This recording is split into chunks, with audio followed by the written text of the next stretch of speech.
আমরা ঈশ্বরের বাক্যে যাই এবং প্রার্থনা করি। মঙ্গলময় স্বর্গের পিতা, আমরা তোমাকে ধন্যবাদ দিই তোমার করুণার জন্য, তোমার ভালোবাসা, দয়া, অনুগ্রহ আমাদের সঙ্গে সঙ্গে রয়েছে। আজকে এই সময় আরেকবার আমরা অন্তর উজাড় করে তোমাকে ধন্যবাদ জানাই। তুমি আমাদের সাথে কথা বলো, তোমার বাক্য থেকে আমাদেরকে বুঝিয়ে দাও, আমাদেরকে বড় করো এবং প্রভু আমাদের হৃদয় যেন প্রভু সর্বদা তোমার প্রতি প্রভু স্থির থাকে। তুমি আমাদেরকে করুণা করো। গৌরব তোমায় দিই, প্রার্থনা তোমার যিশু নামে চাই, আমিন। আসুন এসব আমাদের কাছে বাইবেল থাকলে আমরা তুলে ধরি এবং একসঙ্গে বলি, এটা আমার বাইবেল, ঈশ্বরের বাক্য। যা কিছু লেখা আছে আমি বিশ্বাস করি, যা কিছু লেখা আছে আমি পালন করব, অন্যকে শিক্ষা দেব। সমস্ত প্রতিজ্ঞা আমার জীবনে আমি গ্রহণ করি। আমি আর আগের মতো থাকবো না, যিশু খ্রিস্ট নামে, আমিন। আজকে আমরা প্রার্থনা করতে চাই, যখন আমাদের জীবনে ক্রুশিয়াল টাইম, যখন খুব কঠিন পরিস্থিতি, এমনি সাধারণ সময় বিশ্বাস আমরা আলোচনা করি যে আমরা প্রভুকে বিশ্বাস করি। যখন বিশ্বাসীরা একত্রিত হয় বা যখন আমরা কাউকে সাক্ষ্য দিই, আমরা সবসময় শেয়ার করি না যে ঈশ্বর তিনি আমাদের প্রতি দয়া করেন, তিনি আমাদের প্রতি করুণা করেন, আমরা ভালো আছি। ঈশ্বরের উপর নির্ভর করাটা এটা আমাদের একটা বৈশিষ্ট্য বিশ্বাসী হিসাবে। কিন্তু যখন ক্রুশিয়াল টাইম, যখন খুব কঠিন পরিস্থিতি, আমাদের প্রত্যেকের জীবনে এরকম সিচুয়েশন আসে এবং কঠিন পরিস্থিতিতেও বিশ্বাস রাখাটা সহজ কখনো কখনো, যদি সেটা শর্ট পিরিয়ড হয়। কিন্তু যদি সেটা লেন্দি পিরিয়ড হয় এবং যদি অনেক দীর্ঘস্থায়ী থাকে, স্বভাবতই আমাদের জীবনে ওয়েভারিং আসে না, বিশ্বাসে ফ্লাকচুয়েশন হয়, বিশ্বাসটা বাড়ে কমে। আজকে আমরা বাইবেলের কয়েকটা বিশেষ ব্যক্তিত্ব নিয়ে আলোচনা করব, দেখব যাদের জীবনে বিশ্বাস ছিল অদ্ভুত বিশ্বাস। আমি জানি না কীভাবে তারা এই কঠিন পরিস্থিতির মধ্যে প্রভুর উপরে নির্ভর করতে শিখেছিলেন। এবং বাইবেলে লেখা আছে, যারা তাকে বিশ্বাস করে তিনি তাদের পুরস্কারদাতা। পুরস্কার ইংরেজি ওয়ার্ড আছে রিওয়ার্ড, এবং রিওয়ার্ডটা তখনই দেওয়া হয়, রিওয়ার্ডটা গিফট নয়, আমি পারলাম বা না পারলাম, দাতা ভালোবেসে আমাকে দিচ্ছে, ইটস নট লাইক দ্যাট। কিন্তু রিওয়ার্ডটা হচ্ছে আমি কিছু করেছি যেটাতে তিনি সন্তুষ্ট হয়েছেন এবং তিনি তার জন্যই আমাকে দিচ্ছেন। চিন্তা করে দেখুন, ঈশ্বর সন্তুষ্ট হন যখন আমরা খুব কঠিন পরিস্থিতির মধ্যে প্রভুর উপর নির্ভর করতে পারি। আমি প্রভুকে ধন্যবাদ দিই তার বাক্যের জন্য। আসুন আমরা ঈশ্বরের বাক্য থেকে একটু পড়ি। 6 অধ্যায় 10 পদ, দানিয়েলের পুস্তক, দানিয়েল তার 6 অধ্যায় 10 পদ। সেখানে লেখা আছে, পত্রখানি স্বাক্ষরিত হইয়াছে, ইহা দানিয়েল যখন জানিতে পাইলেন। একটা চিঠি যেটা রাজা সই করে দিয়েছে। সই করে দেওয়ার অর্থ হচ্ছে আমি একমত, বা এটাতে আমার ইচ্ছা আছে যেটা হোক, তাই হোক। চিঠিটাতে কী লেখা ছিল? পার্টিকুলার একজনই মাত্র ব্যক্তি ওই গোটা নগরে এবং দেশে যে দিনে 3 বার ঈশ্বরের নিকটে জানুপাত করে, দিনে 3 বার ঈশ্বরের নিকটে জানুপাত। না, একটা বিষয়ে প্রশ্ন করি, বলুন তো, আমাদের মধ্যে কে এমন আছে যে আমরা পরিশ্রম করি না? করলেই আমরা পরিশ্রম করি। কখনো কখনো কেউ কেউ বাড়িতে করে, কেউ কেউ বাইরে করে, কেউ কেউ ঘরে বাইরে দুটোতেই করতে হয়। দানিয়েল তিনি 3 জন প্রধানমন্ত্রীর মধ্যে হি ওয়াজ ওয়ান অফ, তিনি একজন ছিলেন। কেন 3 জন প্রধানমন্ত্রী বলছি? আমাদের দেশে একজন প্রধানমন্ত্রী, বহু দেশে একজন প্রধানমন্ত্রী থাকে। প্রধান 3 জনের মধ্যে, কারণ বিরাট জায়গা এবং অনেকগুলো স্টেটের, অনেকগুলো দেশের ওপরে এবং অনেকগুলো জায়গার ওপরে সাপোজ যদি রাজা একা দায়িত্বে থাকেন, তিনি কি করেন? তিনি তার দায়িত্ব ভাগ ভাগ করে দেন এবং পুরো মন্ত্রিসভাকে চালানোর জন্য বিশেষ বিশেষ মন্ত্রিত্বে তিনি দায়িত্ব দিয়ে দেন। সো দানিয়েল তিনি একজন প্রধান মানুষ ছিলেন। চিন্তা করে দেখুন কত কাজ তার, কত কাজ তার। সাধারণত যখন আমাদের উপরে, আমরা যখন কারোর আন্ডারে কাজ করি, তখন আমাদের মনে হয় যে আমার পার্টিকুলার একটুখানি দায়িত্ব আছে, ওই দায়িত্বটুকু হয়ে গেলে পরেই আমি ঠিক আছে। সাপোজ ধরুন আমাকে দায়িত্ব দেওয়া হয়েছে, যখন আমি প্রথম পরিচর্যায় ঢুকেছিলাম সেই 99 সালে, তখন আমাকে দায়িত্ব দেওয়া ছিল যে দিনে তোমাকে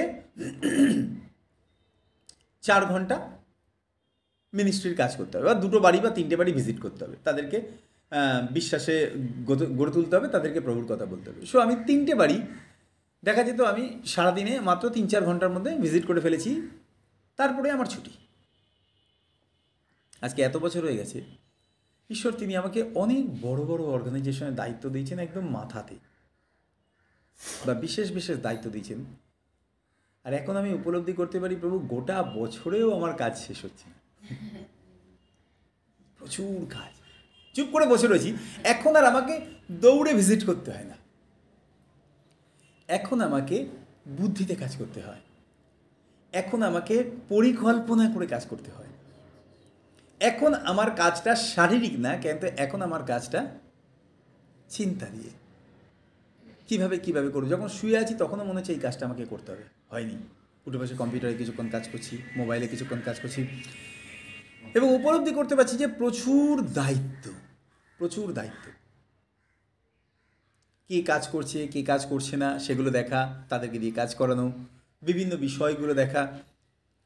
আমি এইটুকুনি কাজের জন্যে আমার মনে হচ্ছে আমি টায়ার্ড হয়ে যাচ্ছি, আমি সময় পাচ্ছি না। তাহলে দানিয়েলের চিন্তা করুন, কত বড় দায়িত্ব তার উপর দেওয়া হয়েছিল, প্রচুর প্রচুর। আর আগেকার দিনে কম্পিউটার ছিল না। এখন যেমন ধরুন আমার ফাইল আপ সমস্ত কিছু অফিসিয়াল কাজ আমার মেয়েরা করে, এবং আমি একবার চাইলে সঙ্গে সঙ্গে তারা দিয়ে দেয়, বা কম্পিউটারে আছে, আমি খুঁজে বার করলে সঙ্গে সঙ্গে আপনি যদি কিছু একটা ফাইল খুঁজতে চাইছেন, যদি ফাইলের নামটা টাইপ করেন, সে অটোমেটিক্যালি ইট উইল কাম, এটা চলে আসবে।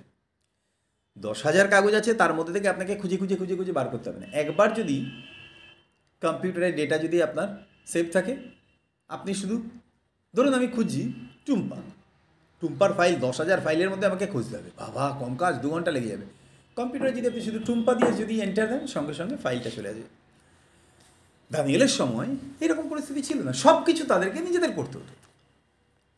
বাইবেলে লেখা আছে দানিয়েল তিনি সেই পরিস্থিতির মধ্যেও দিনে 3 বার তিনি হাঁটুর ওপরে বসে প্রার্থনা করতেন। তার জীবনে প্রধান প্রায়োরিটি ছিল প্রভুর কাছে হাঁটু পাতা। এবং আমি প্রভুকে ধন্যবাদ দিই, ঈশ্বরের বাক্যে লেখা আছে কার বিরুদ্ধে চিঠিটা স্বাক্ষরিত হয়েছিল?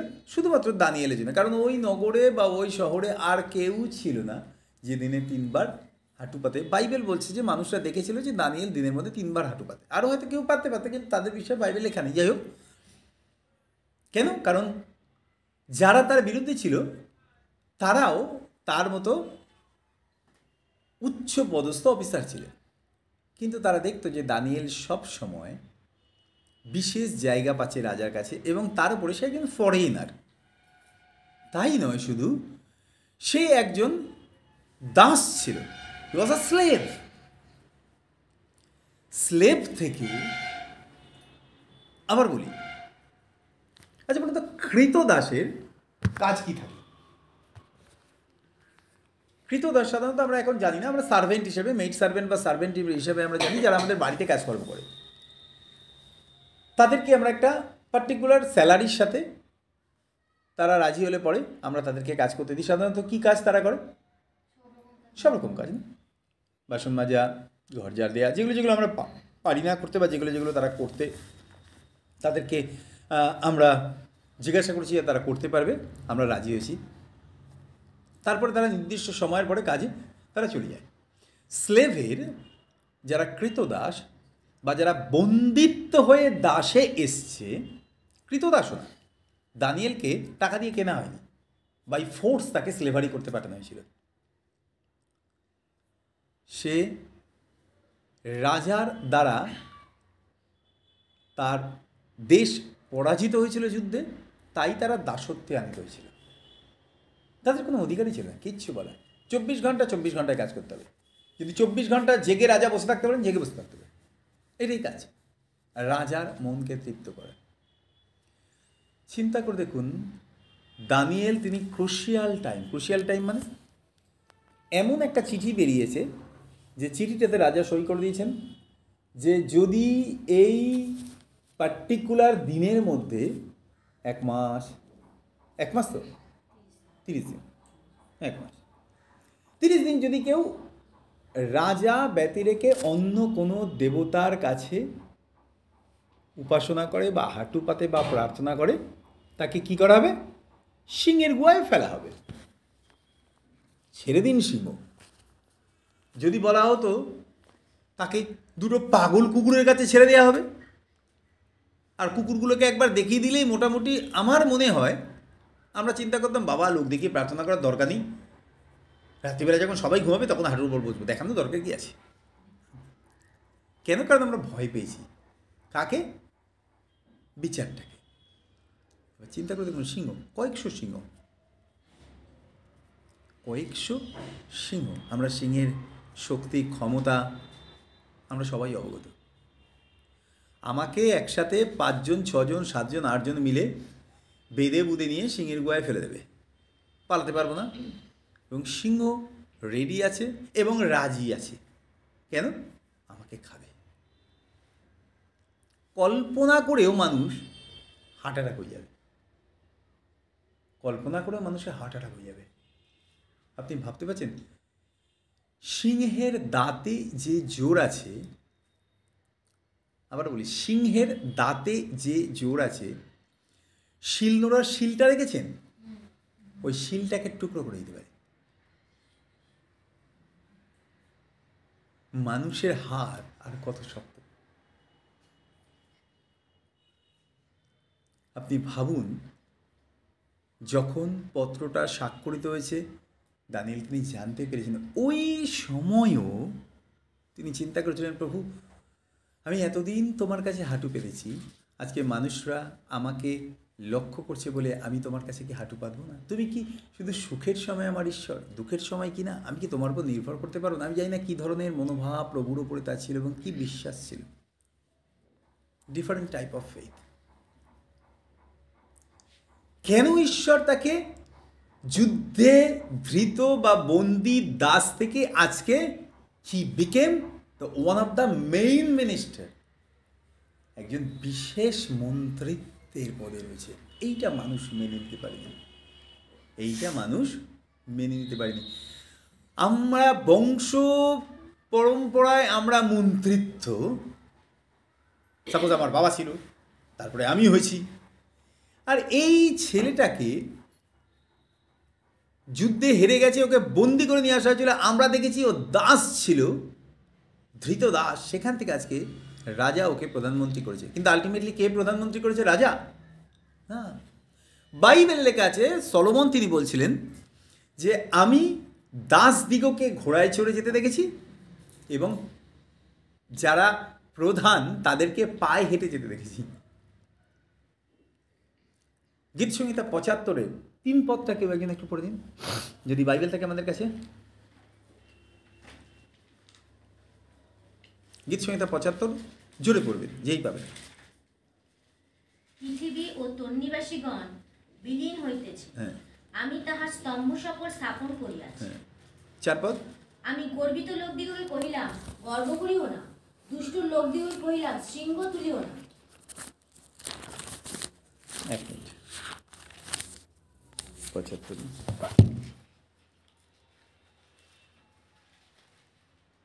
এক্স্যাক্টলি 6 পদ।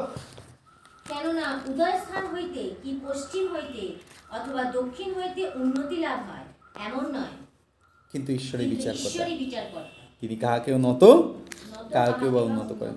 তিনি গর্বিত লোকদেরকে বলেন গর্ব করো না, দুষ্ট লোকদেরকে বলেন তুমি বেশি মহান দেখিও না, তোমার শৃঙ্গ তুলিও না, উচ্চ গ্রীব গলা তুলে কথা বলো না, কেননা তুমি জানো না দক্ষিণ পশ্চিম উত্তর পূর্ব থেকে যে উন্নতি আসে বা এক্সল্টেশন আসে বা সম্মান আসে বা পদ আসে তা নয়, কিন্তু ঈশ্বর তিনি কাউকে নত করেন আর তিনি কাউকে উন্নত করেন।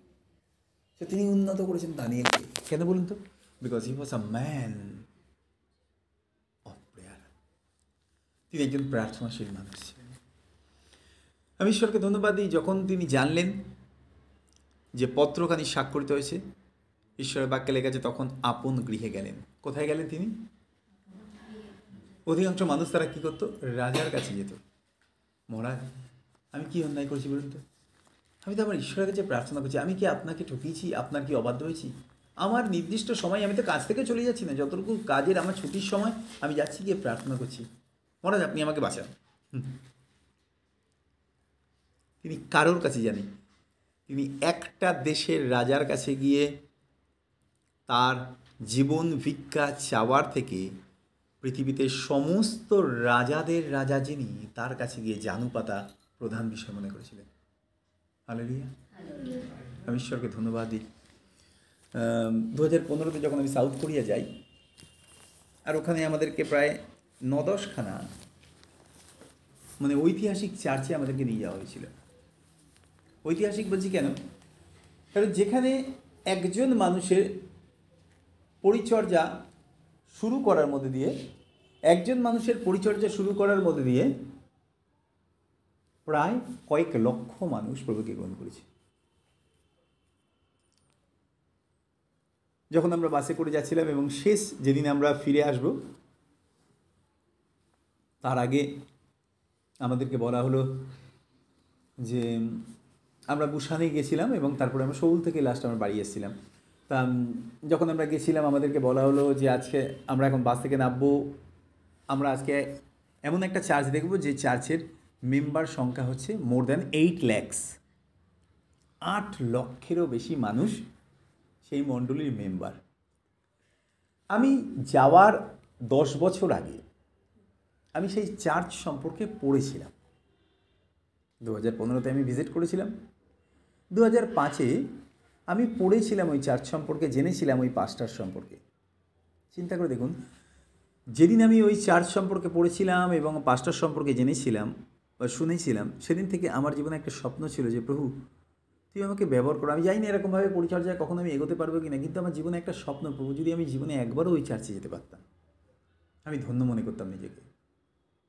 এটা আমার হৃদয় লুকায়িত বাসনা ছিল, নট ইভেন প্রেয়ার। এটা আমার প্রার্থনাও ছিল না, এটা বাসনা ছিল একটা। God answered after 10 years। আপনি ভাবতে পারছেন 10 বছর পর আমার হৃদয়ের গভীরে একটা বাসনাকে ক্যান্সার। আমরা অনেক সময় কল্পনা করতে পারি না আমরা কোন ঈশ্বরের সাথে বসে কথা বলি। আপনি জানেন কেন বাইবেল লেখা আছে তুমি তোমার মনের কথা তাহাকে ভাঙিয়া বলো? কারণ তিনি প্রায়োরিটি দেন আমাদের কথাগুলোকে, তিনি আমাদের কথাগুলোকে ভ্যালু দেন। আপনি ভাবতে পারবেন না ঈশ্বর তিনি আমার কথাগুলোকে কিভাবে মূল্য দিয়েছেন, আমি জীবনে কখনো কল্পনা করিনি। 2012-13 হবে, আমি বেরিয়াল গ্রাউন্ডে গেছিলাম কিছু কাগজপত্র নিয়ে একটা বেরিয়াল দেওয়ার জন্যে। ওই বেরিয়াল গ্রাউন্ডে আমি অনেক অপমানিত হই, কারণ যে ওই কাগজ লেখালেখি করছিল সে খুব দুর্ব্যবহার করছিল এবং আমি কিছু বলতে পারিনি কারণ তার অফিসিয়াল স্টাফ। আমি ওখানে মনে মনে চিন্তা করছিলাম, 2012-13 কি 14 হবে খুব সম্ভবত, ওখানে আমি মনে মনে চিন্তা করছিলাম যে প্রভু যদি কোনোদিন আমি এই বেরিয়াল বোর্ডের বোর্ড মেম্বার হতে পারি তাহলে আমি বহু মানুষকে সাহায্য করব। আপনি বিশ্বাস করবেন না, god answered my prayer after 10 years again। সম্ভবও ছিল না, কোনো দিনের কল্পনারও বাইরে। ওখানে যাওয়ার জন্যে যে শিক্ষাগত যোগ্যতা, যে রেপুটেশন, কিছুই আমার নেই। আমি চিন্তা করেছিলাম শুধু ওই পার্টিকুলার একটা বেরিয়াল গ্রাউন্ডের, শুধু ওই একটা বেরিয়াল গ্রাউন্ডের দায়িত্ব পাবো সেই নিয়ে আমি চিন্তা করছি। কিন্তু ঈশ্বর তিনি আমার জীবনে এমন অনুগ্রহ দিলেন, খ্রিস্টিয়ান অনেকগুলো বেরিয়াল বোর্ডের নমিনেটেড মেম্বার হিসাবে প্রভু তিনি আমাকে নির্বাচন করলেন এবং এটা তার পরিকল্পনা। যখন আমি এই দায়িত্বটা পাই এবং যখন আমি শুনি এবং যখন আমার কাছে ফোন আসে, আমি বিস্ময়কর, আমি ভাবছিলাম যে প্রভু কী করে হতে পারে, কারণ এই পদটার জন্য অ্যাপ্লাই করলেও এই পদটা পাওয়া যায় না, কারণ এই নমিনেশনটা গভর্নমেন্ট থেকে করা হয়েছে। কেউ চেনে না আমাকে, শুধুমাত্র একজন ব্যক্তি মাত্র চেনে না, এবং তিনি, আমি বলবো না তিনি, কিন্তু ঈশ্বর তার মধ্যে থেকে আমার জীবনের স্বপ্নটাকে তিনি পূর্ণ করেছেন। এবং যিনি ওই নমিনেশন করার জন্য আমার নামটা দিয়েছেন, নমিনেশন করে, তিনিই আমাকে ফোন করে বলছেন যে অনেক কংগ্রাচুলেশন তোমাকে। আমি ভাবছিলাম যে প্রভু, আমাদের জীবনের ছোট ছোট বিষয়গুলো খুব সম্ভবত না হগয়তে লেখা রয়েছে, একটুখানি খুলে দিই, হগয় বা সফলীয় কিছু একটা।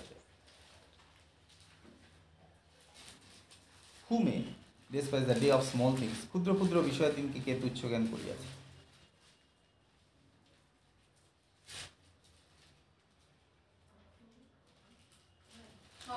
সকরিত না 4:10 কারণ ক্ষুদ্র ক্ষুদ্র বিষয়ের দিনকে কে তুচ্ছ জ্ঞান করিয়াছে। বাস এটুকু। ঈশ্বরের বাক্যে লেগেছে who may despise the day of small things, এমনকি ছোট ছোট বিষয়গুলোকেও ঈশ্বর তিনি আমাদের জীবনে যেগুলো আছে সেগুলোকে বিরাট ভ্যালু দেন, এবং তিনি ঈশ্বর, তিনি ঈশ্বর। আমি কৃতজ্ঞ প্রভুর কাছে, কি পারবো কি করব জানি না, কিন্তু এতটুকু জানি যে আমার হৃদয়ের সুপ্ত বাসনাটাকে পর্যন্ত ঈশ্বর তিনি পূর্ণতা দিয়েছেন। আপনি ভাবুন, সো যখন আমি 10 বছর আগে 2005-এ যখন সেই বইটা পড়েছিলাম এবং সেই পাস্টারের সম্পর্কে জেনেছিলাম, তারপরে মনে মনে একটুখানি চিন্তা ছিল যে যদি একবার অন্তত ওই চার্চে যেতে পারি, না আছে পাসপোর্ট, এবং বিদেশ যাওয়া মানে 60 বছর বয়সে চিন্তা করা যে আমি 35 বছর বয়সের ভারত ফেমাস নায়ক হব, এটা হচ্ছে এইরকম বিষয়। সাপোজ ধরুন আমরা অনেকে কিছু কিছু ক্যারেক্টার দেখি না, বা কিছু কিছু মডেলকে দেখি, কিছু কিছু হিরোকে দেখে আমি ভাবি মনে মনে, আমরা হয়তো কল্পনা করি যদি আমরা ওর মতো হতে পারতাম। সলমন খান, ছেলেরাও চিন্তা করে, মেয়েরা আবার অনেক কিছু চিন্তা করে, অন্য অন্য যারা আছে দামি দামি নামি নামি আমি জানি না নাম, যদি আমি সেই রকম হতে পারতাম, কল্পনা করে না তার মতো হওয়া। সো আমার জীবনে এই রকম ছিল ওটা কল্পনা, যে আমি আদপে পারবো, সম্ভব, কোনোদিন সম্ভব না। 2015-এ গড আনসার মাই প্রেয়ার। অন্য আরেকটা মণ্ডলীর পালক তিনি আমাদেরকে আমন্ত্রণ জানিয়েছিলেন, ঈশ্বর তিনি আমাকে অর্থ জুগিয়ে দেন, আমি যাই। বাড়ি চলে আসার আগে দ্য লাস্ট ডে, প্রায় আমি মনে হয় 13 দিন না 14 দিন ছিলাম সাউথ কোরিয়াতে। অনেকগুলো শহর আমরা ঘুরেছি, ইয়াংজু, তারপরে বুসান, হ্যাঁ ইনচন, এরকম অনেকগুলো জায়গা ঘুরেছি। আর তারপরে যখন সৌলে যখন গেছি, ঠিক ওই চার্চটার সামনে বাস দাঁড়িয়েছে আমাদের, বললো ওকে আমরা এখন যাবো পাস্টর্স, আমরা যাবো এখন ভেতরে। আমি চার্চটার সামনে দাঁড়িয়ে এইভাবে দেখছি। প্রভু, এটা ছিল আমার জীবনে সেই কল্পনার জগতের জায়গা, যে চার্চটার বিষয়ে আমি স্বপ্ন দেখতাম। আর আজকে প্রভু তিনি সেই চার্চের মধ্যে আমাকে দাঁড় করিয়ে রেখেছেন। আপনি বিশ্বাস করুন, যখন আমি মেন স্যাংচুয়ারিতে যখন ঢুকলাম, ডায়াসটা যেটা করা রয়েছে প্রায় 100 ফুট লম্বা, 100 ফিট লম্বা ডায়াস। প্রায় 30 ফুট বা 40 ফুট দূরে দূরে প্রধান পাস্টার যিনি, মেইন পাস্টার যিনি, সিনিয়র পাস্টার, তিনি মাঝখানে দাঁড়ান। তার থেকে 40 ফুট দূরে আরেকজন পাস্টার দাঁড়ান, উনি ট্রান্সলেট করেন ইংলিশে। আরেকজন পাস্টার দাঁড়ান ওই পাশে, উনি ট্রান্সলেশন করেন অন্য কোনো ভাষায়। এবং দেখলাম ডায়াস থেকে প্রায় 60 ফুট দূরে কি 70 ফুট দূরে একটা ক্যামেরা বসানো আছে। ক্যামেরাটা মানুষের থেকে বড় লম্বা লেন্স, এত লম্বা লেন্স, আর ঠিক লেন্সটা এত বড়, গাড়ির কাছের মতো। আমি শুধু ওটার দিকে তাকিয়ে রয়েছি। আমার এখনো মনে আছে স্যামসাং, এত বড় লেন্স কেন? কারণ ওটা দিয়ে অনলাইন সার্ভিস দেখানো হয়। চার্চের মেম্বার সংখ্যা হচ্ছে 8 লক্ষ, মাত্র 8,500 মানুষ বসতে পারে, 3টে সার্ভিস হয়। বাদবাকি মানুষরা চার্চে বসতে পারে না বলে তাদের রোববার দিন কম্পিউটারে বা টিভিতে তারা সার্ভিসে অ্যাটেন্ড করে একটা রুমে, যে রুমে পার্টিকুলার চার্চের জন্য তারা মিলিত হয় সেই সময়। আর এখান থেকে ডাইরেক্ট টেলিকাস্ট করা হয়, ডাইরেক্ট ব্রডকাস্ট করা হয়। যাতে বাড়িতে বসে মানুষের সার্ভিস অ্যাটেন্ড করতে পারে, কারণ জায়গা নেই চার্চে বসার।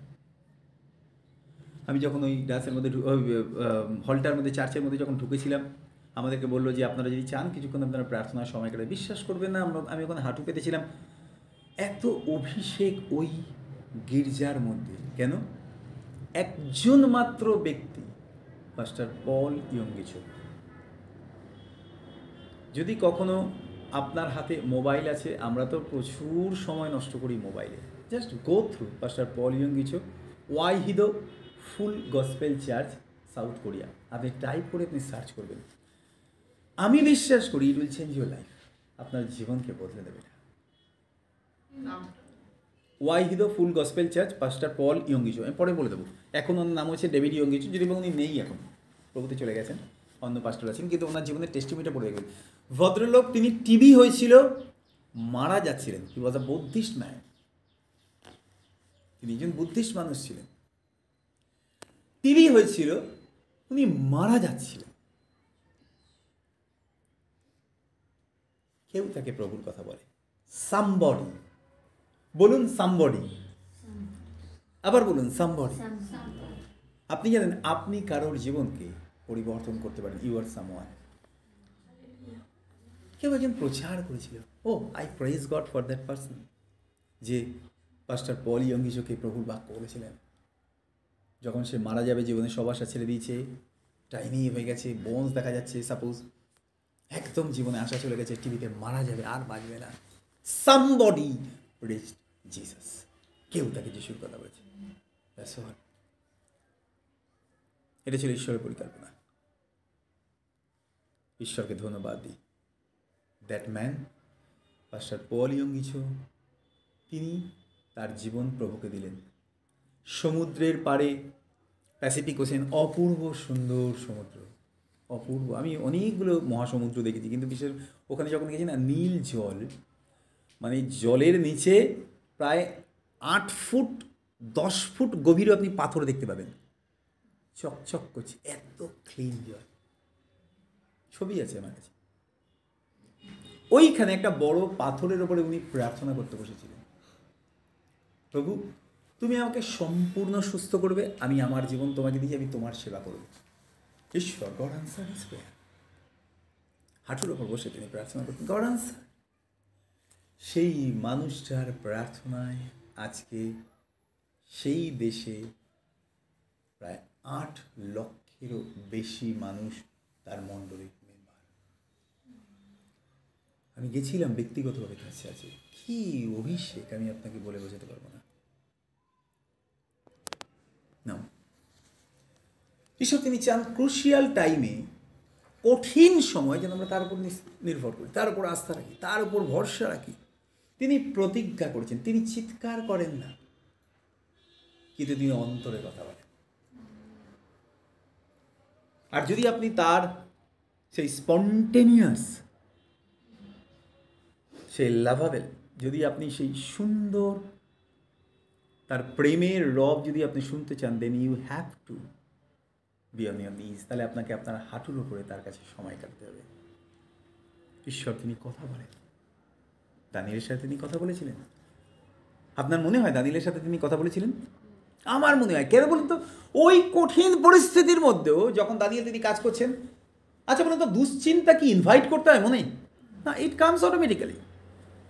ভালো জিনিসকে প্রবেশ করাতে কষ্ট হয়, খারাপ জিনিসকে প্রবেশ করাতে কষ্ট হয় না। আপনি একটা খারাপ জিনিস দেখেছেন, ওই খারাপ জিনিসটাকে আপনার মনে নিয়ে আসতে বারবার চিন্তা করতে হবে না, অটোমেটিক্যালি এটা আসবেই। যতবার আপনি বাধা দেবেন এটা আসবেই। ভালো জিনিসটা আপনার মনেই আসবে না। একটা উদাহরণ দিই। আপনি বাজারে গেছেন, আপনি একজন দোকানদারকে বলেন 1 কেজি আলু দিন তো। 1 কেজি আলুতে দেখা গেল 15টা আলু হয়েছে, সাপোজ একটা আলু পচা। আপনি পয়সা দিয়ে কিনে নিয়েছেন, দেখেননি। বলুন তো, বারবার ওই 15টা আলুর মধ্যে কোন আলুগুলোর কথা মনে পড়বে? পচা। আরে তো 14টা ভালো আছে, 14টা ভালোকে নিয়ে একবারও মনে আসছে না, বারবারই পচাই মনে আসছে, ওই পচাটাই মনে আসছে। খারাপ জিনিসটা অটোমেটিক্যালি ইট কামস না, ফোর্সফুলি এটা ভেতরে ঢোকে আর জাম্বলড করে দেয় সমস্ত কিছুকে। ঈশ্বরকে ধন্যবাদ দিই, ওই রকম টাফ টাইমেও তিনি জানেন প্রভু আমার প্রার্থনার সময় দুপুরবেলা হাঁটু পাতবো আমি, ও প্রভু ওর দাঁড়িয়ে আছে ওখানে, যা পারে করুক। God spoke to him. ঈশ্বর তিনি তার অন্তরের কথা বলেছেন। দানিয়েল, আমার মনে হয় এটা দানিয়েল তিনি উপলব্ধি করেছিলেন, এটা আমার ফিলিংস, কারণ ঈশ্বর তিনি আমার সাথেও একইভাবে কথা বলেন, আপনার সাথেও একইভাবে কথা বলেন। আমার মনে হয় এটা ঈশ্বর তিনি তার সাথে কথা বলেছেন, দানিয়েল তুমি ভয় করো না, কারণ আমি তোমার সঙ্গে সঙ্গে আছি, তোমার কোনো বিপদ ঘটিবে না, তুমি সিংহ ও সাপের উপরে পা দেবে, যুব সিংহ ও নাগকে তুমি পায়ের নিচে রাখবে। মোশে তিনি ঈশ্বরের আত্মাতে লিখে গেছিলেন বিশ্বাসীদের জন্য সত্য কথা। আমার মনে হয় সেই সময় দানিয়েল তিনি রিকল করছিলেন ঈশ্বরের বাক্যগুলোকে, পবিত্র আত্মা তার সাথে কথা বলছিলেন, দানিয়েল ভয় পাবে না তুমি। দানিয়েল নামের অর্থ হচ্ছে গড ইজ জাজ, ইয়াহুয়ে ইজ জাজ, আমি তোমার বিচারক, তোমার বিচার এই পৃথিবীর কোনো মানুষ করতে পারবে না, আমি তোমার বিচার অলরেডি করে রেখেছি অনেক উচ্চ পদস্থ জায়গায়, তুমি চিন্তা করো, তোমাকে যা কিছু সহ্য করতে হবে তার জন্য তুমি ভয় পেও না। ওদের কাজটুকু তোমাকে বেঁধে সিংহের গুহায় ফেলে দেয়া পর্যন্ত, ওইটুকু পর্যন্ত ওদের কাজ, আমি ওদেরকে বাধা দেব না করতে, কারণ ওরা তো তোমার কোনো ক্ষতি করছে না, ওরা তোমাকে বেঁধে ক্ষতি চেয়েছে, ওরা করছে না কিন্তু সিংহকে দিয়ে করাবে, তাই আমি ওদেরকে বাধা দেবো না। এটা মনে হচ্ছে আমার ফিলিংস, আমি ভাবি যে এইরকম হয়তো ঈশ্বর তিনি ভেবেছিলেন, এটা আমার কল্পনা, আমার চিন্তা, যে আমি ওদেরকে বাধা দেবো না তোমাকে বাঁধতে, তোমাকে ফেলতে, কিন্তু আমি স্বর্গদূত পাঠিয়ে দিয়েছি, প্রত্যেকটা সিংহের মুখ বাঁধা আছে, তারা কেউ মুখ খুলতে পারবে না বা তোমাকে স্পর্শ করতে পারবে না, আমি তোমার ঈশ্বর। আমি ঈশ্বরকে ধন্যবাদ দিই, যখন দানিয়েলকে সিংহের গুহায় ফেলে দেওয়া ছিল, দানিয়েল ডিসকভার করেছিল সেই দিন প্রত্যেকটা সিংহের মুখ বদ্ধ। আপনি জানেন স্পিরিচুয়াল মানুষ স্পিরিচুয়ালি দেখতে পায়, আর কেউ দেখতে পেয়েছিল সিংহের মুখ বদ্ধ? না। বাইবেলে গেছে সিংহগুলো ডাকত, কারণ তাদের হুঙ্কার গর্জন, একমাত্র দানিয়েল দেখতে পেয়েছিল যে সিংহের মুখ বদ্ধ আছে। সারা রাত কেউ দানিয়েলকে স্পর্শ করা তো দূর থাকে, চুপ করে বসছিল, কারণ মুখ আটানো, মুখটাই বন্ধ। God has done miracle. ওই সিংহের গুহাতেও দানিয়েল তিনি জানতে পেরেছিলেন ঈশ্বরের উপরে ক্রুশিয়াল টাইমে নির্ভর করাটা কত মহান বিষয়। সকালবেলা রাজা দৌড়েছেন, শুধুমাত্র তাই না, জানি না দানিয়েল তিনি রাত্রিবেলা ঘুমেছেন কিনা, ঈশ্বর তো রাত্রে ঘুমান না, বাইবেলে লেখা আছে, স্বর্গে দিন রাত বলে কিছু নেই, তিনি তো সবসময় জেগে থাকেন, তিনি রাজাকেও ঘুমাতে দেন। ভোরবেলা রাজাকে তিনি বাড়ি যাই, ওঠো দানিয়েলকে ডাকো। রাজা গিয়ে দানিয়েলকে ডাকে, হে পরাৎপর ঈশ্বরের দাস দানিয়েল, তুমি যার ওপরেই বিশ্বাস করো, তোমার সেই ঈশ্বর কি তোমাকে সিংহের হাত থেকে উদ্ধার করতে সমর্থ? ওই ভেতর থেকে একটা আওয়াজ এলো, মহারাজ মহারাজ মহারাজ, দানিয়েল বেঁচে আছে, তুলুক। তুলে দেখা গেল তার গায়ে একটা আঁচড় পর্যন্ত না। আমি ঈশ্বরকে ধন্যবাদ দিই, বাইবেলে লেখা আছে এই জগতে তোমরা ক্লেশ পাইতেছ, কিন্তু সাহস করো, আমি জগৎকে জয় করিয়াছি। আজকে থেকে যখন আপনি বাড়িতে আছেন, যখন আপনি প্রভুর সাথে সময় কাটাচ্ছেন একাকী, তখন আমি বলবো চেষ্টা করুন যতক্ষণ আপনি পারবেন বি অন ইওর নিজ, আপনার হাঁটুর উপরে বসুন, যে যে সমস্যাগুলো আছে সেগুলো চলে যাবে, এটা আমার বিশ্বাস। কারণ আমি দেখেছি, আপনি বিশ্বাস করুন, আমার স্লিপ ডিস্ক হওয়ার পরে, আমার অ্যাক্সিডেন্টে আমার হাঁটুতে মারাত্মক লাগার পরেও আমি প্রায় 1 বছর আমি পা মেলতে বা তুলতে পারিনি। ওই অবস্থাতে আমি হাঁটুর ওপর বসেছিলাম, কুনুইয়ের ওপর ভর দিয়ে, পায়ে হাঁটুর নিচে আপনার কাঁথা দিয়ে বা বেড কভার ভাঁজ করে মোটা করে দিয়ে আমি বসতাম। কেন? যে প্রভু, এটা আমার জীবনে মনে হয় যে তোমার কাছে নিজেকে সম্পূর্ণ মেলে দেয়া বা খুলে দেয়া। অবশ্য হাঁটুর ওপর না বসলেও যে আপনি আশীর্বাদ পাবেন না তা না, কিন্তু প্রভু যিশু তিনি আমাদেরকে শিখিয়েছিলেন না, এমনকি তিনিও ক্রুশিয়াল টাইম যখন তিনি ক্রুশ বহন করতে যাচ্ছেন, বাইবেলে লেখা আছে তিনি অলিভ গার্ডেনে, বাগানটার নাম কি ছিল? গেতসেমানির বাগানে তিনি হাঁটুর ওপর বসে প্রার্থনা করেছিলেন। God answer, god answer. গত সোমবারের আগের সোমবার যখন আমার আবার ওই একই সিমটমস হয় হার্ট অ্যাটাকে, যেই হয়েছে আমি সঙ্গে সঙ্গে উঠে বসেছি, উঠতে উঠতেই দেখি আমার হাত পা দুটো অবশ হয়ে যাচ্ছে, দুটো হাত দুটো পা অবশ হয়ে, সঙ্গে সঙ্গে ওই অবস্থাতে উঠে আমি হাঁটুর উপর বসেছি। বসে প্রভুকে বললাম, তুমি আমার ঈশ্বর, আমি তোমার প্রতিজ্ঞাকে স্মরণ করি, তুমি আমাকে দয়া করো। বিশ্বাস করুন 10-12 সেকেন্ডের মধ্যে গন, পরিস্থিতিটা বদলে গেল। আজকে সকালবেলা আমি আপনাকে উৎসাহিত করি, you are somebody, you are someone. আপনি কেউ যাকে ঈশ্বর মনোনীত করেছেন, আপনি কেউ যাকে ঈশ্বর ব্যবহার করতে চান, আপনি কেউ যার জীবনের জন্য ঈশ্বর তিনি মহান পরিকল্পনা করেছেন। যদি আপনার জীবনের সমস্ত স্বপ্ন, সমস্ত কিছু যদি প্রভুকে নিয়ে হয়, তাহলে আমি আপনাকে বলছি, আপনার জীবনের নীরবে যে কল্পনাও আপনি করছিলেন প্রভুর গৌরবের জন্য, one day you will be answered.